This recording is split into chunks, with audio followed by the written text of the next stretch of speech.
Hi everyone, my name is Londa Nwadike and I'm a State Extension Food Safety Specialist for both Kansas State University as well as the University of Missouri Extension.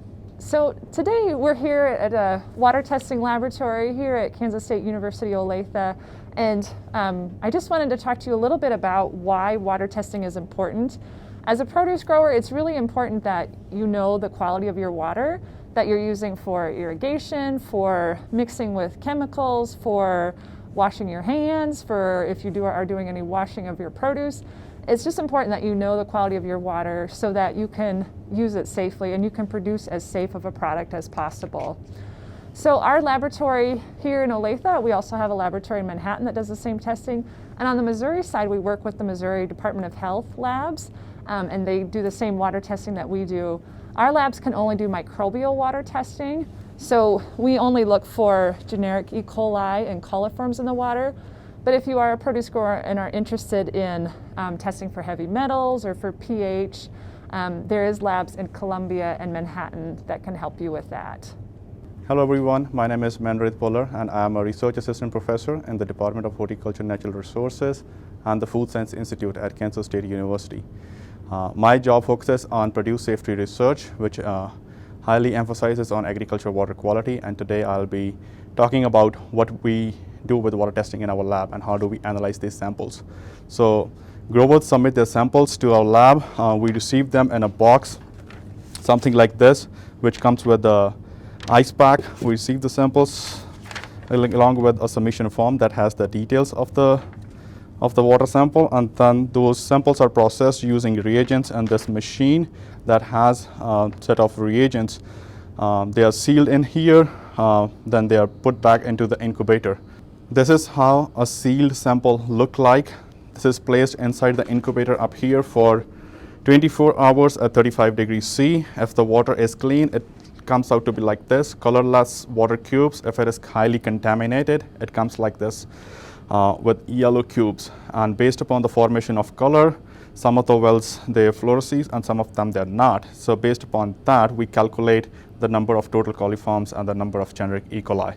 And these numbers are reported on your submission forms that you get back from our labs.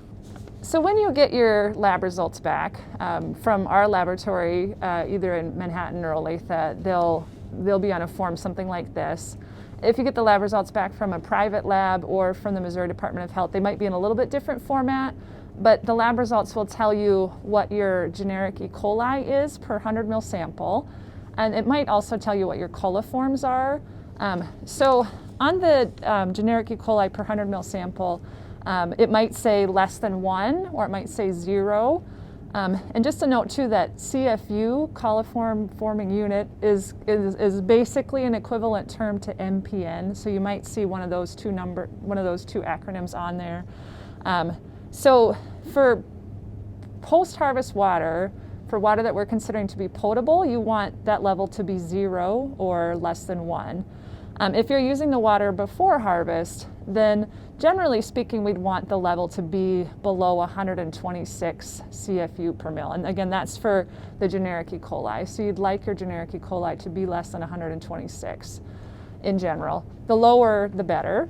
But if you do have questions about your results, that's something that Kansas State University Extension and University of Missouri Extension can help you with. We can help you with better understanding the results, and we can also help you with what to do if you do have high samples. So if it comes back seeing that your water coliform levels, your E. coli level in your water is really high, we can help you with identifying why it's so high and hopefully helping you to reduce that level as well. We're very fortunate that both universities have gotten funding from, it's from FDA money to the Kansas Department of Agriculture and to the Missouri Department of Agriculture, and we've been able to use that funding to help fund people to provide technical assistance in both states. So we really appreciate the support of the Missouri Department of Ag and the Kansas Department of Ag sharing funding that they've gotten from FDA with us to help provide that technical assistance to growers to help you better understand what's going on with your water.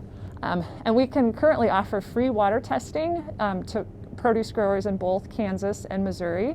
So if you're selling your produce, we can provide free water testing now through 2022 because we've been able to get a USDA NEFA grant, and so we've been able to provide that free water testing to growers. So we really appreciate the support of that grant.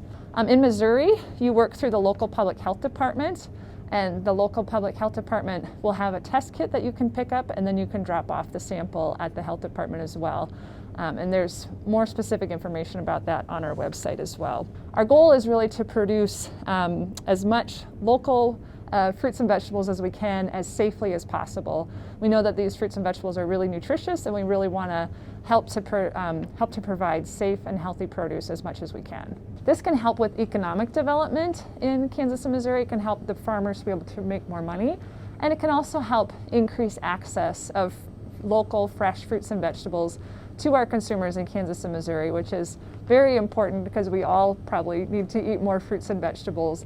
And so this work that we're doing here can really help to support both the producer side as well as the consumer side of getting safe and healthy produce as much as possible.